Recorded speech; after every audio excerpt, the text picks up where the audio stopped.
Bonjour à toi, comment vas-tu ce matin? Ah, je vais bien mieux, parce que cette journée me rapproche du retour de Jésus. Il me tarde de voir le Sauveur revenir afin de nous introduire sur une terre où la justice habitera. Aujourd'hui, nous lirons dans Jean 4, verset 24. Mais juste avant, je t'invite à prier. Notre Seigneur et notre Dieu, nous te louons, nous te bénissons, nous te rendons grâce et gloire pour ton amour, tes bienfaits que tu manifestes à notre endroit. Merci parce que nous allons découvrir partiellement Dieu. Que le Saint-Esprit continue de nous éclairer, nous bénir. Au nom de Jésus pour ta gloire éternelle. Amen.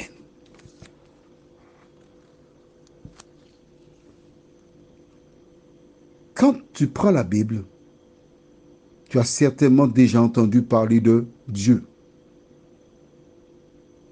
Mais on ne sait pas à quoi il ressemble. On entend parler de Dieu, mais nous n'avons aucun élément.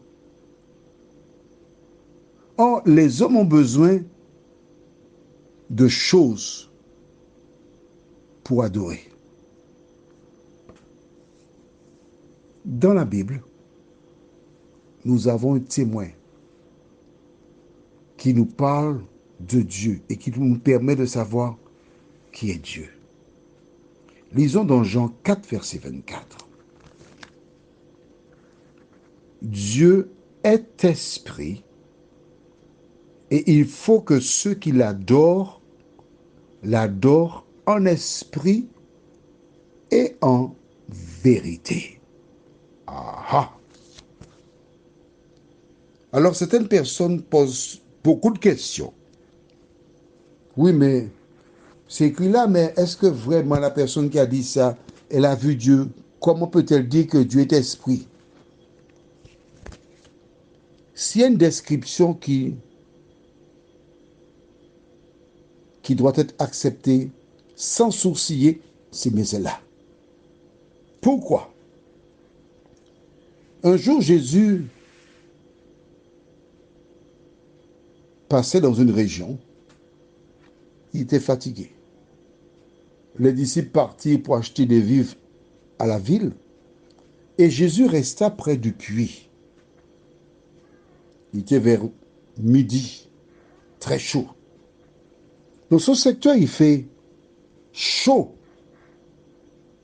Les gens viennent au puits soit le matin tôt ou en fin de journée, quand le soleil n'est pas encore au zénith. Mais tandis que Jésus est là, voici une femme samaritaine qui arrive. À cette heure-là. Et que se passe-t-il? Pour que tu comprennes, puisque nous sommes déjà dans Jean 4, pourquoi je dis qu'il faut avoir la Bible, je vais quand même lire, nous allons lire ensemble, parce que c'est important que tu lises avec moi pour qu'il n'y ait pas de doute. Nous lirons à partir du verset 7. Jean 4, à partir du verset 7. Une femme de Samarie vint puiser de l'eau. Jésus lui dit, « Donne-moi à boire. » Car ses disciples étaient allés à la ville pour acheter des vivres.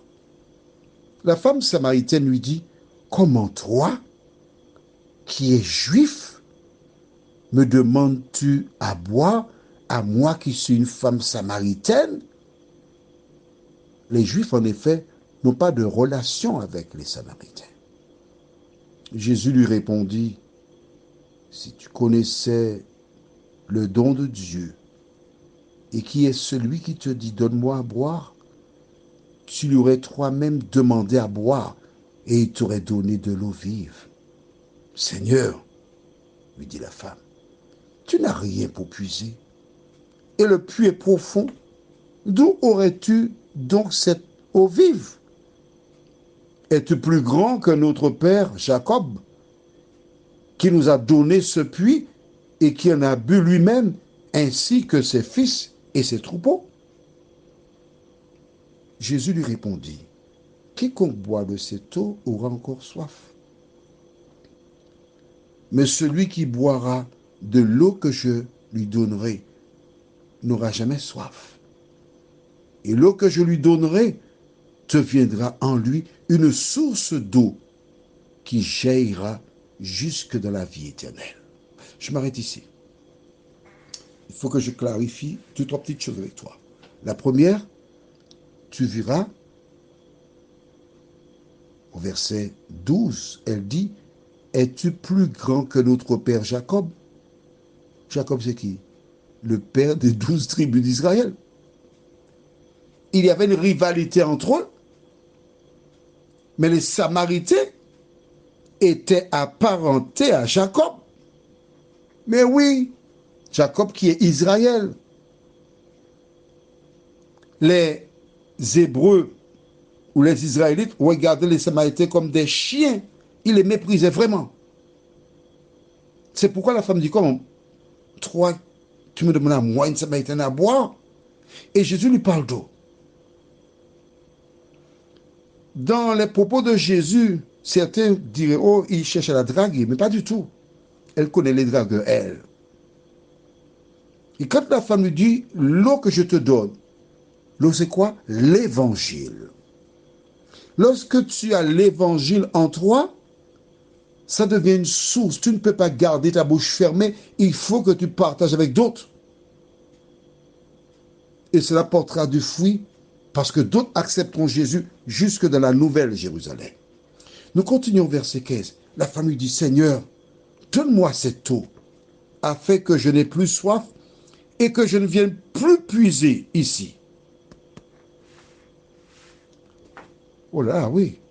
Il faut lui transporter l'eau matin, le soir, surtout à midi, il fait chaud. Oh non, non. Donne-moi cette eau-là. Elle ne voit pas en Jésus un dragueur. Hein. Elle lui dit, donne-moi cette eau-là. Je veux de cette eau-là. Verset 16. Va, lui dit Jésus. Appelle ton mari et viens ici. La femme répondit, je n'ai point de mari.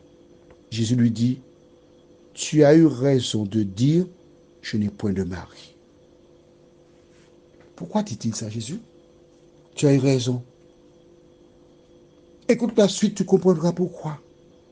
Car tu as eu 5 maris, et celui que tu as maintenant n'est pas ton mari. En cela, tu as dit vrai. Vois-tu, quand tu vas vers Jésus, il ne faut pas mentir. Tu ne peux pas le tromper. Quand Jésus lui dit, va chercher ton mari,